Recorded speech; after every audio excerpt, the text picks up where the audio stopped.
let go of who you think you are supposed to be and embrace who you truly are. You know, that quote to me is just so important. For so long, that was really hard for me to do. You know, I was very ashamed of who I was, and, you know, that led me to drink because I was very quiet and just very to myself and awkward and weird. I just felt weird. I felt like an outsider for all of my life, mostly. And, you know, until I was able to just say, you know what, whatever, I'm me and I'm going to embrace that, that's when I was actually like free and able, you know, to be the best me I could be. And for so long, you know, I wanted to be that. I wanted to be the best me that I could be, but I couldn't be because I wasn't even me. I was literally trying to be everyone else except myself, and because everyone else was just so cool to me, right? And I was like, oh, why can't I be like that? And, you know, that's what this vlog is about. You know, just owning my story and just being me and just, yeah, because I am not my eating disorder. I am not my depression. I am not my anxiety, and I most certainly am not my alcoholism. And I just want to say who I am. I'm Lizette, and, you know, I'm a mom, and I'm a student, and I'm in recovery, you know, and I'm me. I'm finally me, and I could not say that for the longest time, and I'm just really excited to share this with you guys, and I really hope that you enjoy it and get something out of it. You know, I don't want to just do this for no reason, and it's not going to be for no reason. You know, there goes my self-judgment, like, oh, you're doing this for no reason. No, I know I'm going to help people, and that's my goal here, and just enjoy, and welcome to my recovery vlog. So I guess I'll start by saying I've been in recovery for about 3.5 years, not for alcoholism, but for an eating disorder, for those of you that don't know. Surprise! But yeah, about 3.5 years ago, I went into treatment for the first time for an eating disorder that I have been struggling with since I was 15. And that was really, really hard, going into treatment and living with an eating disorder. But okay, let's go. Okay, so let's start by saying, you know, like I said it previously, obviously it didn't start with me being an alcoholic. You know, it started actually with me developing an eating disorder. Actually, no, it didn't. It started with me being depressed. You know, my mom says a lot, I think you were born with depression. Like, you know, I was very quiet and just like to myself and like emotional. You know, it was different. I was different. And I honestly believe that I was born with depression. My dad had it. You know, unfortunately, I lost my dad to it. You know, he was very depressed, and he did drugs, and he overdosed, and all of this stuff. And, you know, hearing that makes me really sad, because it's like so many people have it and don't talk about it, and so many people struggle by themselves, thinking that it's not okay to talk about it. And my goal is to make it okay to talk about it. Like, I don't know about you, but I'm in a good space, and I can say, like, yeah, I have depression, yeah, I have anxiety, yeah, I have an eating disorder, and yeah, I don't drink anymore because I have a problem with alcohol. And I can say that with a smile. Weird, right? But I can smile about it, and I can be open about it, and I can own that shit. I'm owning that shit because I'm a great person, and I'm not gonna let that define me. You know, and I hope that you won't let it define you. And yeah, I mean, let's get started. Like I said, you know, it started with depression. I was very depressed as a little kid, and all the way up, dabbled into some drugs, you know, wanted guys' attention, developed an eating disorder, and then realized I was an alcoholic. I'm 24 years old.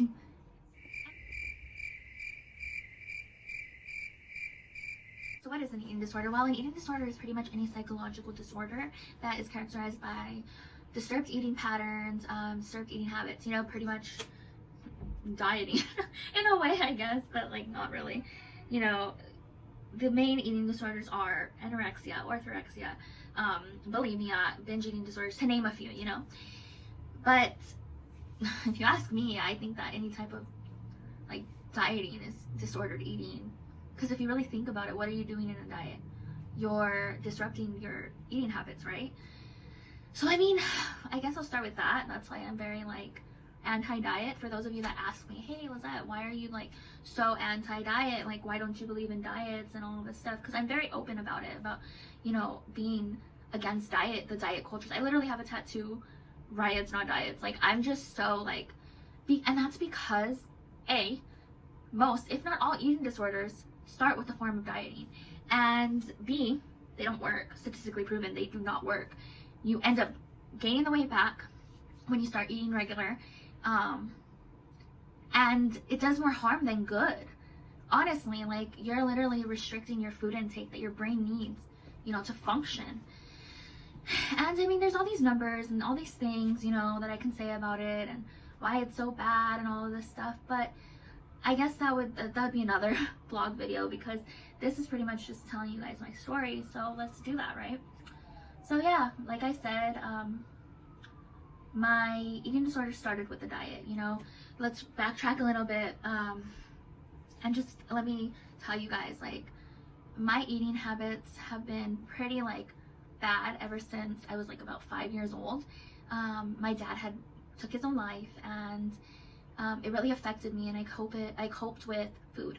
I ate a lot, you know, for the comfort, and you know, I was a very emotional child, and I just felt like I couldn't be, so instead I'd numb with food, you know. And I was 5, so you know, if you really look at it, like, I was that young and already having eating issues. Like, it's no wonder I had an eating disorder, right?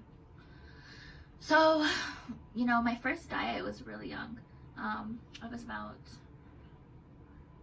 7, maybe, and it was really hard.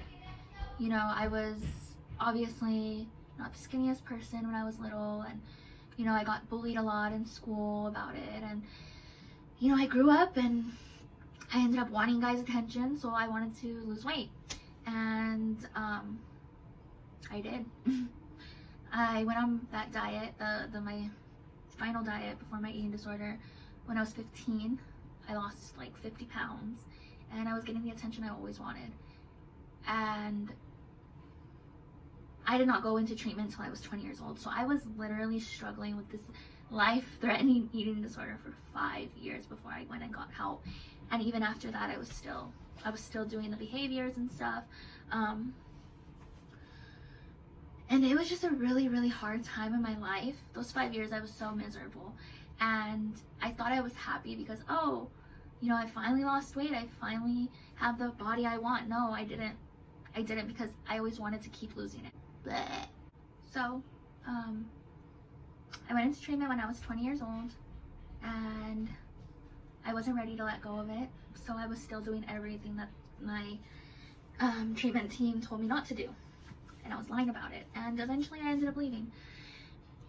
And it took me about 2 years to go back, but in those 2 years I started drinking a lot, and you know, I gained a lot of weight because the eating disorder stopped working, because that's what happens. Your eating disorder ends up saying, okay, no, we're giving up, like, and you end up gaining the weight back. Yep, just like with dieting. And it stopped working. I stopped using it to lose weight, more for coping mechanisms, more for like numbing out pain, and just like if I wanted a release, like if I felt too much emotion, I would use it for that. Like, it stopped being about weight. And I was miserable. Those 2 years were probably the hardest 2 years of my life. And I almost committed suicide twice. You know, I was ready to just end it all. I was like, you know what? I'm tired. I felt so tired, and I was ready. And I don't know why I didn't do it, but looking back at it now, I'm so happy I didn't, because my life is just so different now. And I just, you know, before I keep on going, I just want to throw something out there and just say that you may think that it won't get better, but it will. It always will. It always will get better.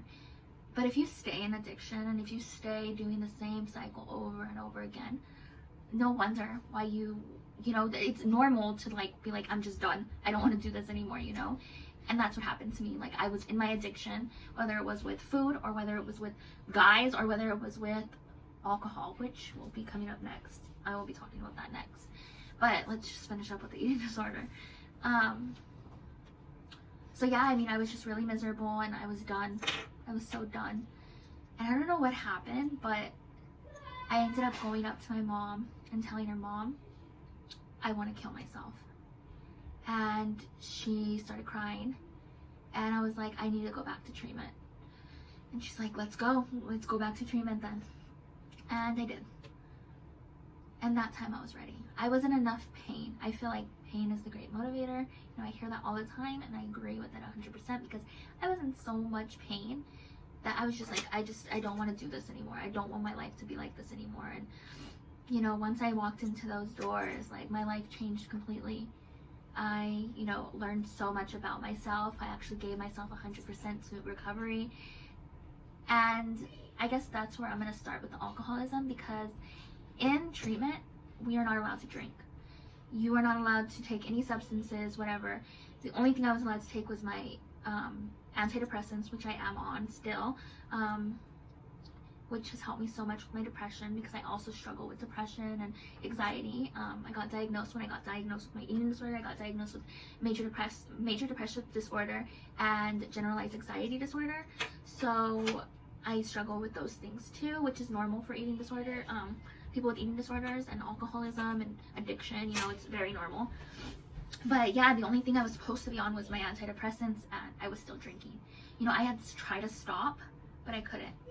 And I didn't think it was an issue. I was like, oh my gosh, it's like once in a blue moon, you know, I black out, but it's once in a blue moon. Like, I'm fine, I'm just young, whatever. And it wasn't fine. And, you know, looking back at it, you know, I would have saved so much pain if I would have just stopped, but I wasn't ready. You have to be ready to, you have to want to for you and be ready for you to stop something. And I wasn't.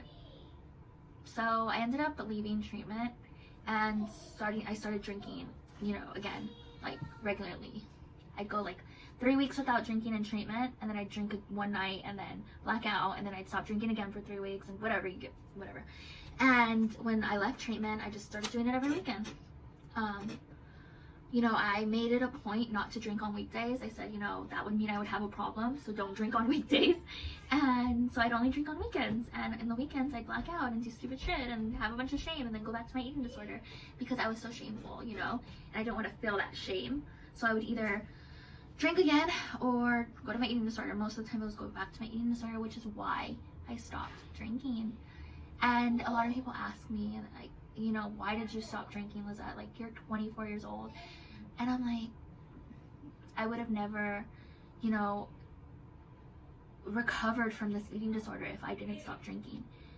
I believe that eating disorders and alcoholism, they're very intertwined. And if I want to recover completely from my eating disorder, I need to stop drinking. And it took me a while to figure that out. But I ended up figuring that out, and I accept that my life is unmanageable due to alcohol, and that was really scary for me because I'm so young, and you know, I didn't think that I had a problem. I just thought I was young and having fun, you know. But turns out blacking out every time you drink and not being able to stop drinking once you have one, and you know, just things like that isn't normal. Apparently not. Fucking no, I thought it was normal, but it's not. And I didn't figure that out until I got help for that, you know. But today I'm over 100 days sober, and I don't plan on ever drinking again because I want to live the best life that I can live, and I can't do that with alcoholism. Like, I can't do it with alcohol in my life, period. Because if I do, I'm going to go to my eating disorder. If I go to my eating disorder, I'm going to go to alcohol. It's a cycle, and it took me forever to realize that, you know? And I always tell people, like, they're like, oh yeah, you're so young, this and that. And I'm like, I look at it as, I'm old. Like, why didn't I get it, you know, to begin with? Why didn't I get it? And I'm glad that I didn't, in a way. Like, yeah, it was painful, and yeah, like, I went through so much stuff. But now I can help people that are like me, you know? Some people probably won't have eating disorders. Some people might. Some people probably won't have alcoholism. Some people might. Either way, I know about this stuff, and I can help people. Like, I have amazing resources. I have experience. Like, I know how fucking lonely it is. And that's why I'm making these vlogs, to tell you guys are not alone. You're not alone in this. And, you know, I wish that I would have known that to begin with. But, I mean, I believe that my higher power has a purpose for me. And maybe this is it. Maybe it's to help others that are going through what I went through. And that's why I went through all that pain. And if that's the case, then it's 100% worth it. You know, I've helped people already, and I'm just so new. You know, I have people messaging me all the time like, wow, you are spot on. You're so vulnerable about it. And, you know, I think I have an issue, blah, blah, blah, like stuff like that. And it's like, well, when you're ready to address that issue, I'm here. Like, I have these amazing resources. I have the experience. And, I mean, I'm going to stop there because there's really not much more for me to say besides you're not alone, and I'm here, and I will always be here whenever anyone's ready to accept the help or accept, you know, the problem. And if you don't have a problem, great, like, you know, but if you do, great anyways, because I feel like us alcoholics and us people with eating disorders, us with depression, us with anxiety, like these mental disorders, we're put here to help others. I honestly believe that. And I guess that's it. You know, I'll see you guys next Saturday. I'll be putting up a vlog every Saturday. Next week will be a different subject. You know, this week was just me introducing myself and introducing, you know, what, like, my timeline pretty much. But yeah, thank you guys for tuning in, and I'm so happy that I finally got around to this. You know, we're in quarantine right now, and what better time than now to do this? You know, I've been saying I wanted to do this ever since I started getting help for my eating disorder. I was like, I want to start a vlog about it. It never happened, but you know, now it can. Now we have this time, right? And I also think it's really important for me to do it now too, because so many people feel alone, and a lot is popping up. A lot of stuff is popping up for people. I have people messaging me like, oh, my depression's so bad, or I have people messaging me, oh, I'm drinking too much, oh, I'm eating too much, like all of these stuff. And it's like, yeah, our vices are popping up right now, and I think that it's really important to talk about those things. And you know, I'm blessed enough to have such an amazing community, and they're keeping me accountable, and I have the support I need, and you can too. You know, I'm here, and that's all I got. See you guys next week.